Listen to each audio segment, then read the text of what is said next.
Last time we started reading The Pitfalls in Sensual Pleasures, the first sutta, cutting off all affairs. We finished reading until number 16, and we are going to explore further the various similes that the Buddha gives, comparing sensual pleasures with various scenarios. Number 17, householder. Suppose a man took a blazing grass torch and went against the wind. What do you think, householder, if that man does not quickly let go of the blazing grass torch? Wouldn't that blazing grass torch burn his hand or his arm or some other part of his body, so that he might incur death or deadly suffering because of that? Yes, Venerable Sir. So too, householder, a noble disciple considers thus. Sensual pleasures have been compared to a grass torch by the Blessed One.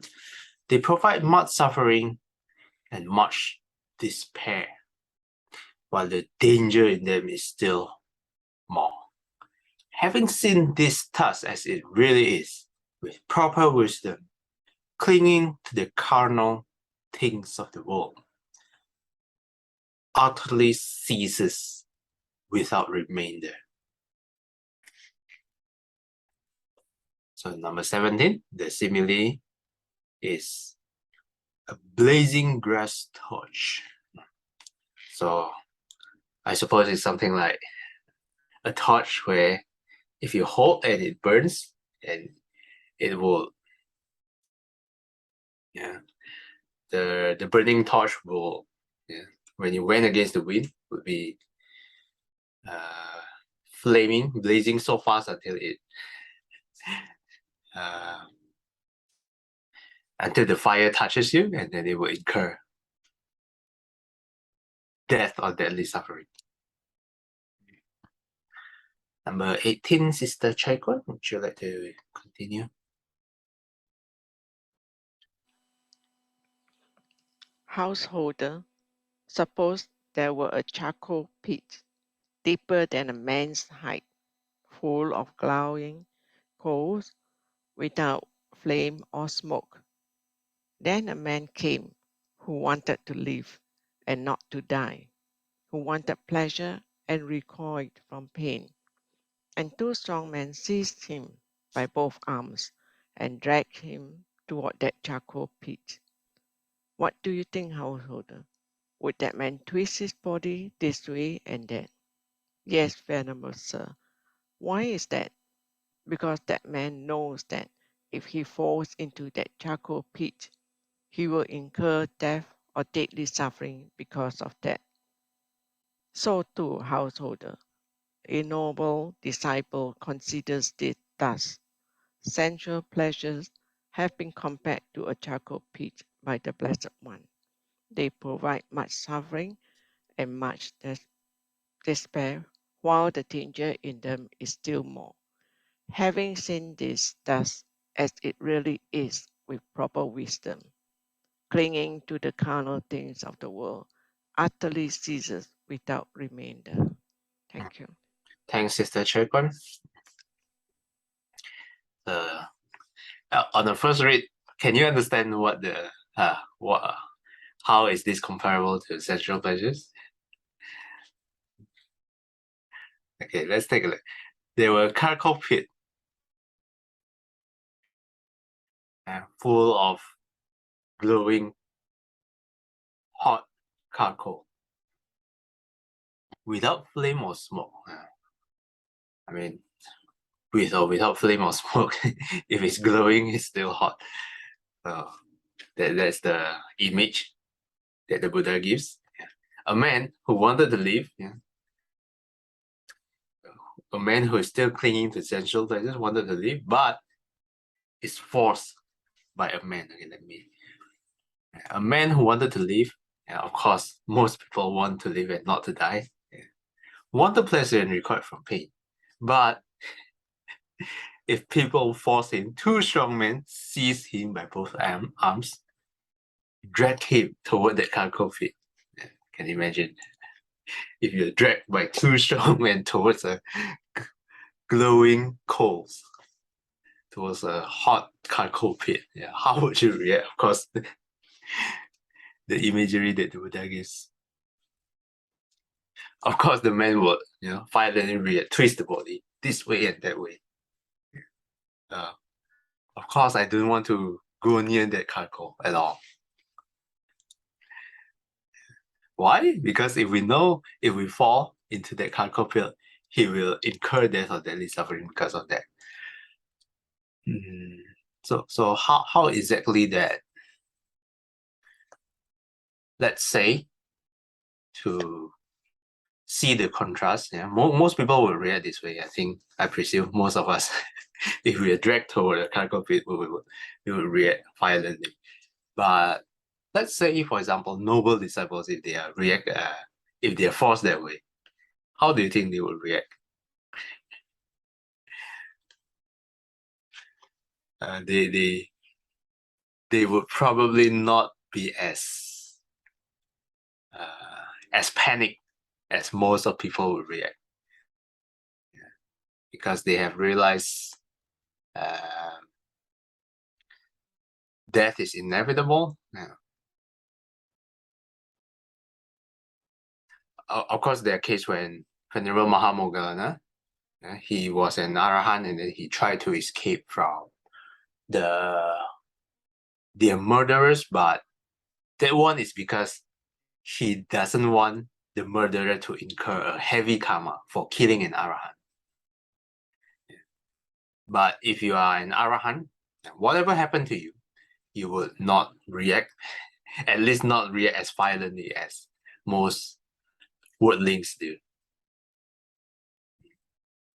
But if you are at Arahant level, whatever happened to you, you would be able to have the mental capacity to endure all of the suffering that happens to those Arahants. So this is the analogy given in number 18. Full of glowing coals without flame or smoke. Number 19, Sister Aikim, would you like to continue? Okay. 19. Householders, suppose a man dream about lovely parks, lovely groves, lovely meadows, and lovely lakes, and on walking, he saw nothing of them. So too, householder, a noble disciple, considers thus. Sensual pleasures have been compared to a dream by the Blessed One. They provide much suffering and much despair, while the danger in them is still more.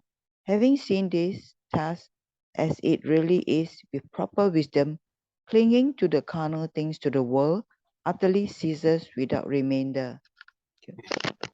Thanks, Sister Aikim. Okay, this one is waking, not walking. Waking up is like having dreams.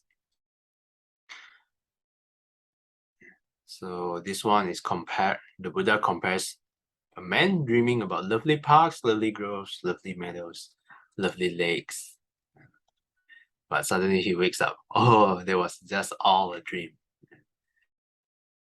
In fact, samsara is often compared to a dream. That's why the Buddha literally means the awakened one. The Buddha has woken up from the illusion of samsara. Woken up to what? To the reality. Woken up to things as they really are. So sensual pleasures have been compared to a dream by the Buddha. Number 20, Sister Xinghui, would you like to continue? 20. Householder, suppose a man borrowed goods on loan, a fancy carriage and fine earrings, and preceded and surrounded by those borrowed goods, he went to the marketplace. Then people seeing him would say, "Sir, that is a rich man. That is how the rich enjoy their wealth." Then the owners, whenever they saw him, would take back their things. What do you think, householder? Would that be enough for the man to become dejected? Yes, venerable sir. Why is that? Because the owners took back their things. So too, householder, a noble disciple considers thus: sensual pleasures have been compared to borrowed goods by the Blessed One. They provide much suffering and much despair, while the danger in them is still more. Having seen this thus as it really is without proper wisdom, clinging to carnal things of the world utterly ceases without remainder. Thanks, Sister Singhui. This time, number 20. Borrowed goods on loan. How can we relate to this? So we can take a look at all our belongings, all our stuff, all our. I have a phone here. I have a headphone. Yeah, this one is the one that I use almost daily. My wallet. Yeah. All of my goods, all fancy stuff. And here there's for ladies, jewel earrings, all your accessories.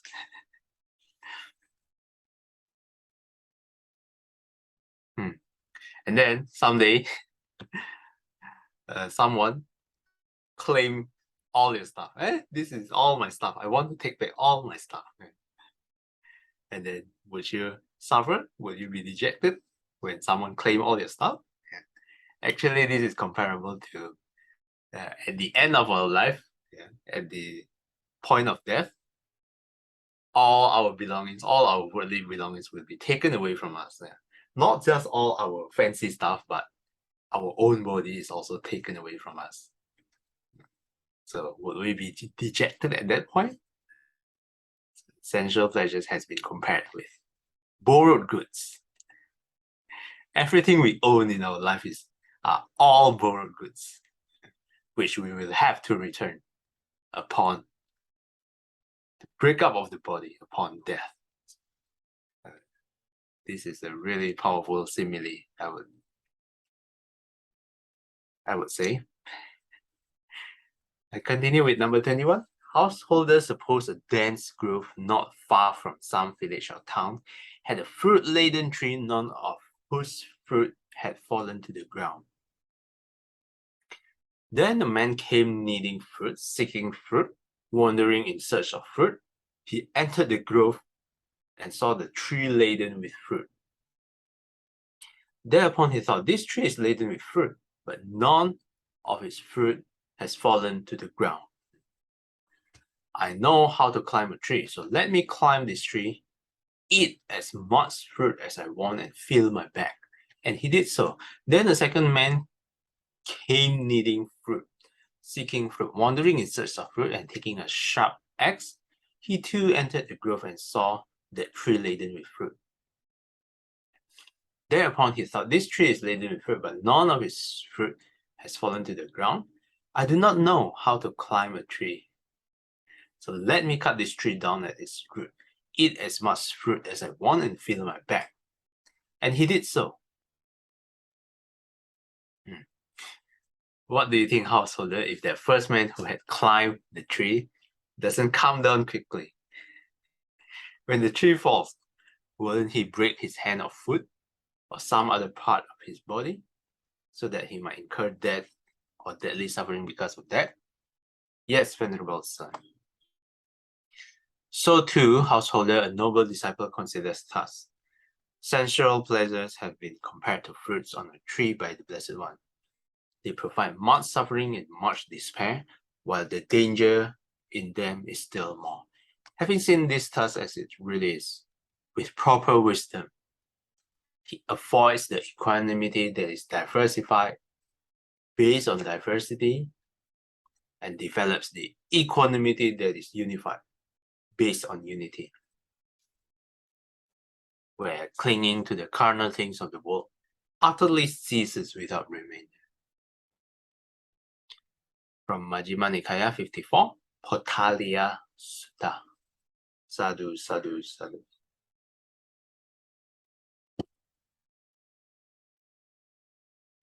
This is interesting, pretty lengthy simile given by the Buddha. A man looking for fruit. Perhaps Sister Singhui would like to have durian. So she finds a durian tree. Oh, I see a lot of durian tree on the trees. So I really want to eat durian. No one is selling right now. All the shops are closed. This is like 3 a.m. in the morning, probably. So Sister Singhui goes to the durian tree, climb the tree, grab all the durians you want, having all the very nice sweet durian, the bitter durian, the XO durian, Musang Wangking. There's a lot of types nowadays. And then while enjoying the durian, Sister Choi Kwan comes to the tree too. Wow, I want to eat durian too, but I can't climb the tree. And then the Sister Choi Kwan use an axe, chopping the tree. Choo, choo, choo. So here, Sister Singhui, no, Sister Choi Kwan, don't chop the tree. I'm still at the top of the tree. So if Sister Singhui doesn't quickly come down the tree, then we might incur death or deadly suffering.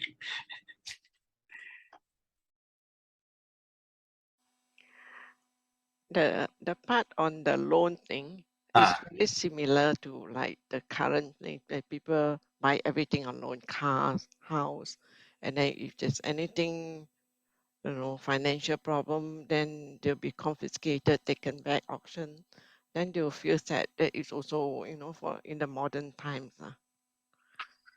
You know, like your car, you're driving a nice car, everyone praise you, and then after that, all of a sudden, been taken off from you. So that's how you feel. Yeah, that happens to some people too. Yeah, that's true. That's true.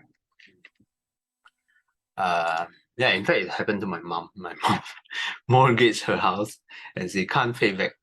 So eventually, the house has to be confiscated, or eventually she had to sell the house forcefully. Yeah, if not, it will get confiscated eventually. Yeah, I guess some people living on credits. Someday, they lose the ability to pay for it. Yeah, so they have to give up a lot of stuff.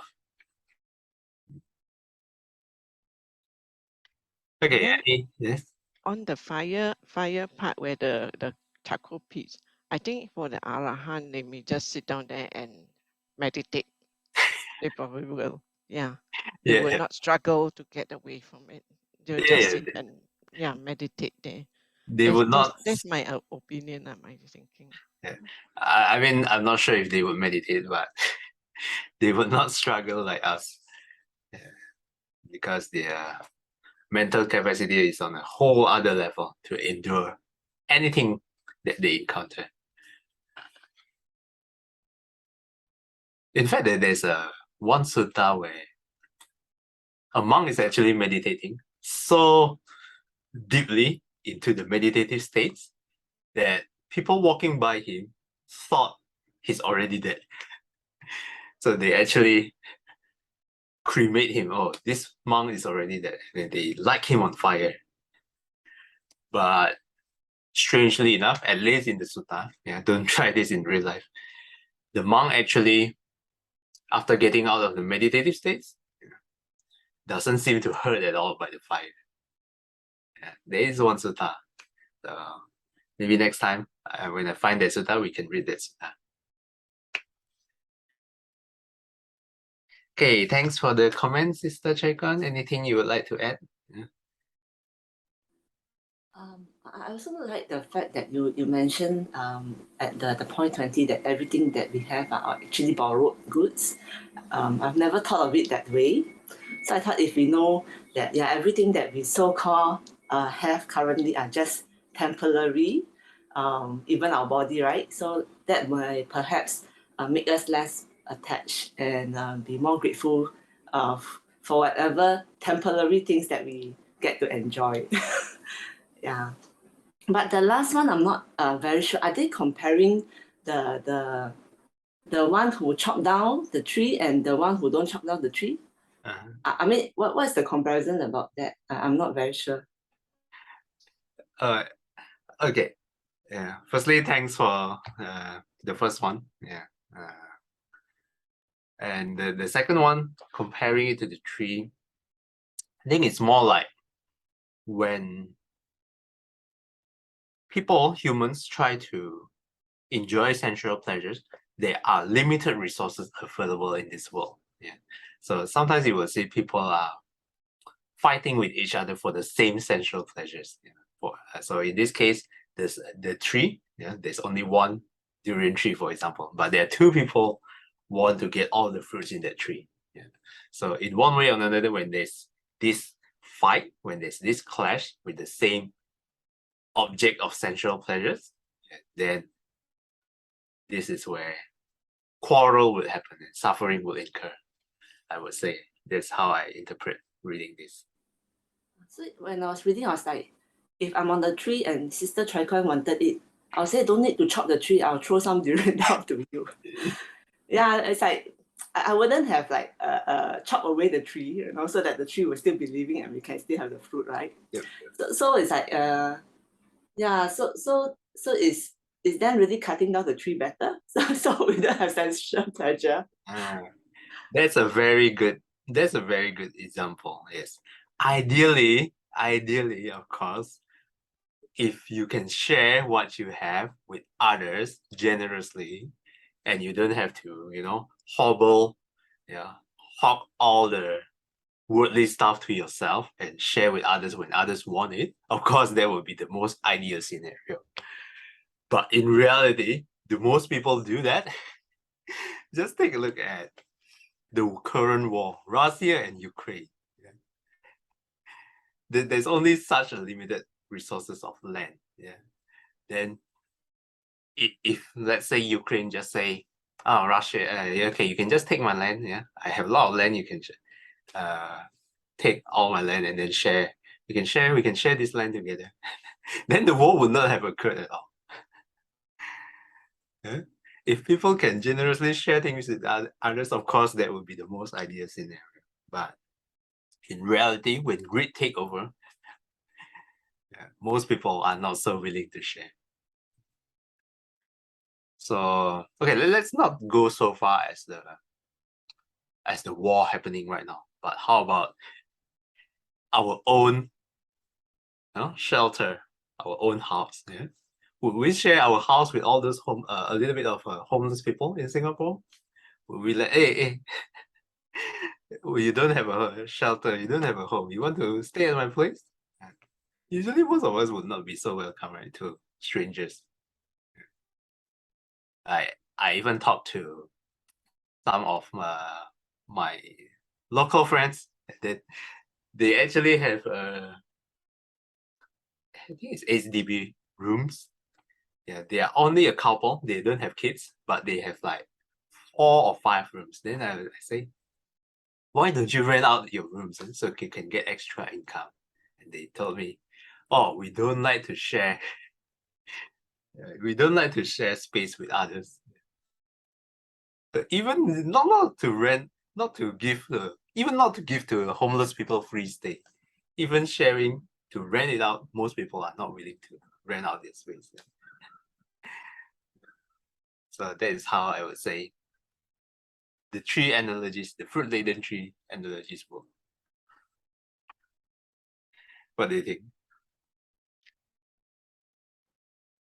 Is the same thing? What do you think? Does it make sense? I thought the one that you mentioned about the renting flat is very true. Like it's like how much can we do within our own comfort zone? Yeah. So there are definitely things that people are willing to give, and there's a boundary to it, like that how much we can do. Yeah. So we are not as compassionate as the Buddha yet. Yeah, exactly, right? I mean, maybe the tree example doesn't strike chord because maybe you don't love durian as much, but our own space, yeah, we usually cherish that much more. Yeah, of course, for myself, I also don't want to share my rooms with other people. I want to have my own privacy here. So all of us are same. Okay. Thanks for that comment. I really like your questions. Very good questions. Just now you were saying about the monk meditating and then on fire. What is that? What is it about? Like I mentioned, well, the monk is in a very deep meditative state, and the body is very still. And because of that, when people walk by, they thought the monk is already dead. It's described that way in the sutta. Oh, this monk is already dead, so let's cremate him. So they light him up on fire. Yeah, but because of the such meditative state, yeah, I don't know how true this is. But when I read this is also strange to me. Yeah, maybe it's true. Maybe when you are in such a deep meditative state, your body will be very different. Yeah, but don't try this at real life. Yeah, don't burn people. Don't light people up on fire. Okay. Any other comments? If not, would Sister Xinghui like to do the dedication? 愿消三障诸烦恼，愿得智慧真明了。普愿罪障悉消除，世世常行菩萨道。阿弥陀佛。 Thanks, Sister Xinghui. Till we meet again, we will be guided by the Buddha, Dhamma, and the Sangha. Sadhu, sadhu, sadhu. Have a fruitful Sunday ahead. Thanks, everyone. I'll see you guys next time. Thank you. Bye-bye. Bye.